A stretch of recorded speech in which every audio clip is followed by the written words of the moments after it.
On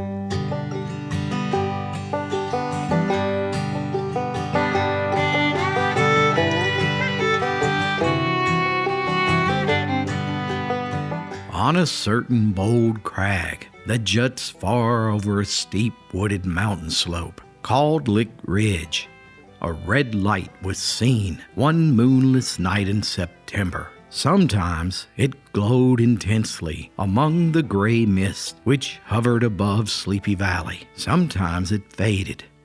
The source of the light was from Silas Ryder's blacksmith shop that stood close to the dirt path that rambled along the brink of the mountain. Most of the time, the forge was dark and silent once the sun set in the Sleepy Valley. So when three small boys, approaching the rickety shop through the gloomy woods, heard the sound and the clinking of hammers and the metallic echo among the cliffs, they stopped short in astonishment. "There now!" exclaimed Abner Ryder desperately. "Paul's still at it for sure." Inside, Silas Ryder seized the tongs and thrust a piece of iron among the coals, while Uncle Tobe, who had been asleep at the window at the back of the shop, rose reluctantly and plied the bellows. The heavy panting broke forth simultaneously with the red flare that quivered out into the dark night.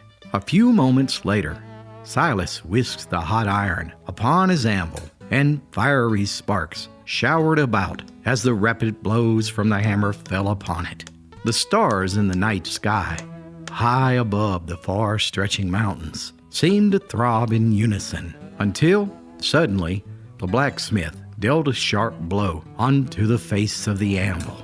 "What do you reckon makes him work at night?" asked Jed. "Well, him and Uncle Tobe are sharpening their plows. I figure they're going to run around in the corn tomorrow, but they'll be turning in for the night any minute now.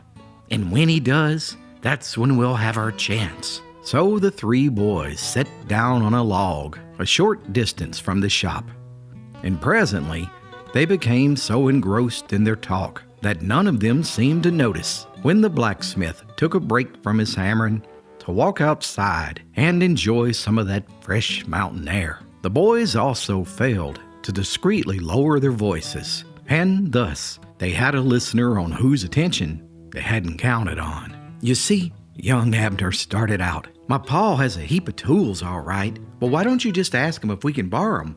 Jed questioned. "Oh, not a chance.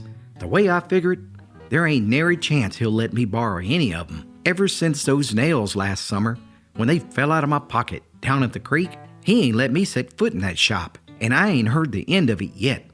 Besides, we'll just sneak in there when he ain't looking. He'll never know. We'll be in and out in a flash." "Well, I don't know, Ab. It seems simple enough just to ask permission. I still feel like we should ask. My stomach aches at the very thought of sneaking in there." "Well, how else are we going to get a hammer and nails to build that box for them young squirrels we caught? It's easy peasy. We'll build a little house for him, and then we'll put the hammer back. Pa will never know it was missing. I've been hiding them in the hay barn for pert near a week, and Pa ain't got nary a clue that they're in there. Come on, fellas, we'll never get caught." The blacksmith, Silas Ryder, was a tall and powerfully built man. He leaned slightly out of the door and peered into the direction where the three boys hid in the mountain laurel, listening to every word they said. He glanced back at a leather strap laying across the workshop bench, and he had a good mind to give those young'uns a good tongue lashing. But there was no time for pleasure now. So he kept listening to the boys as they laid out their devious plans. On they went, plotting out exactly how and when they would sneak into the shop when Silas wasn't looking and take the hammer that they wanted more than anything else. But the more they waited, the darker the night became. Finally, the youngest of the three boys spoke up. "Fellas, it's getting late, and Ma is sure going to whoop me good if I ain't back home soon. Let's just come back tomorrow night for that hammer. The squirrels will be safe until then." So with that, the boys nodded and disappeared down the trail away from the shop. This was inexplicable. Silas Ryder pondered vainly on it for an instant. As he turned back into the shop, a bit of pity for the boys After all, there was nothing more natural in the world than a mountain boy wanting a passel of pet squirrels. And while it's true, young Abner had lost a pocket full of nails while swimming down at Bullskin Creek, his father hadn't been hard on him. In fact, he'd only reminded him to take better care of things. Nails were expensive, and he had to trade a good set of horseshoes to old man Jenkins down at the mill to replace those lost nails. But it seemed lately that the boy was always up to something sneaky, and this business about the backdoor annex of securing a hammer and more nails without permission, it seemed like the perfect time to teach the boy a lesson. After all, life is full of lessons learned for all of us. Yet, as he thought of these things, the bellows began to sigh and pant once more, and kept that red light flaring all through the darkness. The people down in Sleepy Valley looked up at it, glowing like a star that had slipped out of the sky and lodged somehow on the mountain, and they wondered what Silas Ryder could possibly be doing so late at night. When he finally left the shop, there was no sign of the boys who had left earlier in the evening. He walked up the road to his cabin, where he found his wife sitting alone on the rickety little porch. "Has that there boy gone to bed yet?" he asked. "Well," she slowly drawled in a soft, placid voice. "he came here about half an hour ago, and he was so not crazed to go stay the night with Jed and Benny Gracie that I had to let him go. Old man Gracie rode by here in his wagon on the way home from the settlement, so Ab went off with him." Thus the blacksmith concluded his tools were not liable to be borrowed that night. But in his mind, he had a scheme to ensure their safety for the future. But in order to avoid his wife's curiosities, he told her nothing of it, nor of what he had overheard.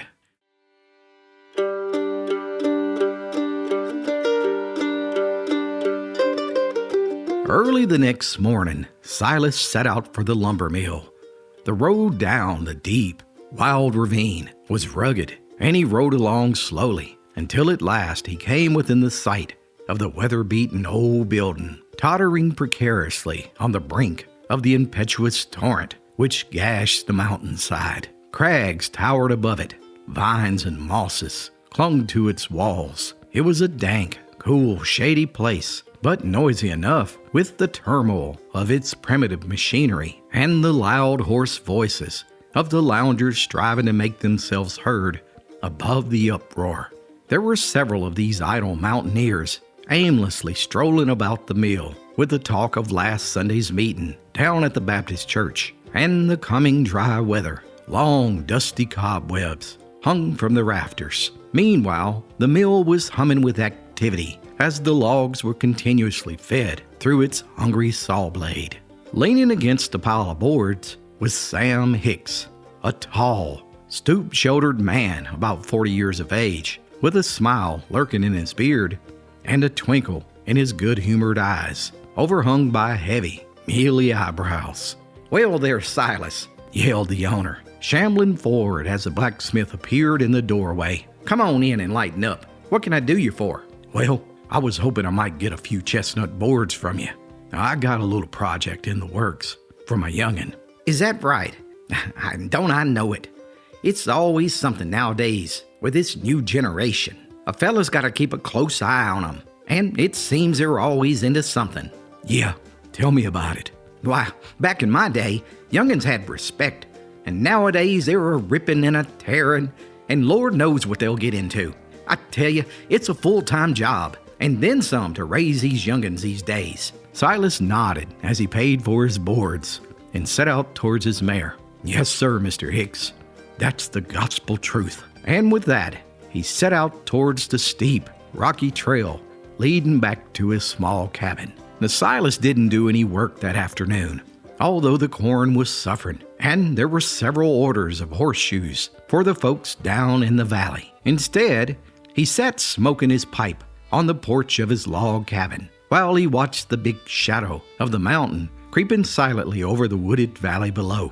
Deep glooms began to lurk among the ravines of the great ridge that was opposite. The shimmering blue summits in the distance were purpling, and just then a red bird, alert, crested and with a brilliant eye, perched idly along the vines about the porch, having relinquished for the day the job of teaching a small, stubby imitation of itself to fly. The shocks of wheat in the bare field close by had turned to a rich red gold in the lengthening rays before Silas Ryder realized that night was close at hand. All at once, he heard a discordant noise, which he knew to be young Abner Ryder, who was singing as the boy appeared in the distance, his mouth stretched, his tattered hat stuck on the back of his towhead, his bare feet dusty, his homespun cotton trousers rolled up to about his knees, with his ragged suspenders supporting his structure. His father laughed a little bit at the sight of him. "Ah, there that rascal is," he thought to himself as he told his wife that he was heading to the shop for a while. So the mountain man rose and strolled off down the road. However, young Abner was surprised and relieved to see that his father had no intentions of continuing his work. Even more surprising was that his pa failed to go down and lock the shop until bedtime, when he shut up the house, the barn, and the corn crib for the night. And in all that time in between, there was the shop, completely deserted and open. This was the boy's chance. He saw that his pa was smoking his pipe on the porch, and he snuck off down the road to the meeting log near the shop to wait on the other boys, who were to share in the risk and profits of borrowing that hammer. The mountains were eerily quiet as the boy waited alone. He could hear the tumult of the torrent from Bullskin Creek far away as it crashed over the rocks. A dog began to bark and then ceased far down in the black valley below.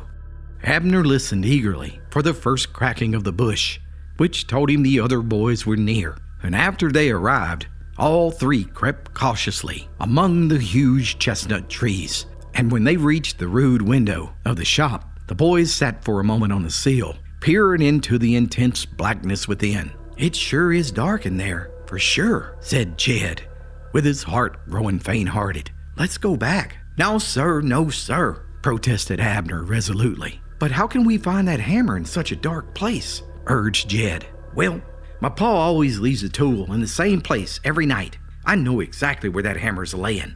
With that, Abner slipped inside the shop and looked back at the other two. "Come on, fellas. Ain't nothing to it." The other boys tiptoed, barefooted, quietly behind, but they had only gone just a few steps when Jed hollered out with a sharp yelp of pain. "Shut your mouth, you're going to get us caught," Ab admonished him. "Pa will hear us and, Suddenly his own words ended in a shriek. "What in the Sam Hill?" he yelled out. "The ground is burning hot as an iron. Ma always told me that Satan would catch me, and now it's come true." All three boys hopped endlessly in a lively dance, with their bare feet on the hot iron bars, which were scattered about the ground in every direction. The bars had been skillfully and artistically heated, so that they might not really scorch the flesh, but they would touch the feelings, and perhaps the conscience too. And as the third boy's scream went into the air, he set his eyes on a barrel of water over in the corner. In a mad dash, all three boys ran towards it, and they dove in to quench their burning feet.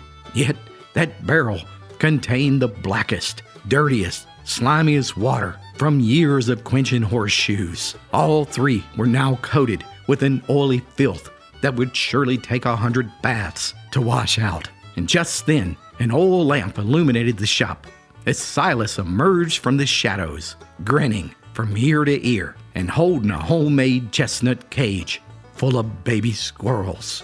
"Well, well, looky here. I take it you boys might be looking to borrow some tools? Maybe a hammer and some nails?" "Oh, it's no problem at all. I've got all you need right here." Next time, all you gotta do is ask. Indeed, it was a lesson to be learned the hard way, but it was one those boys never forgot. Thanks so much for watching, and be sure to like and subscribe for more stories from Appalachia.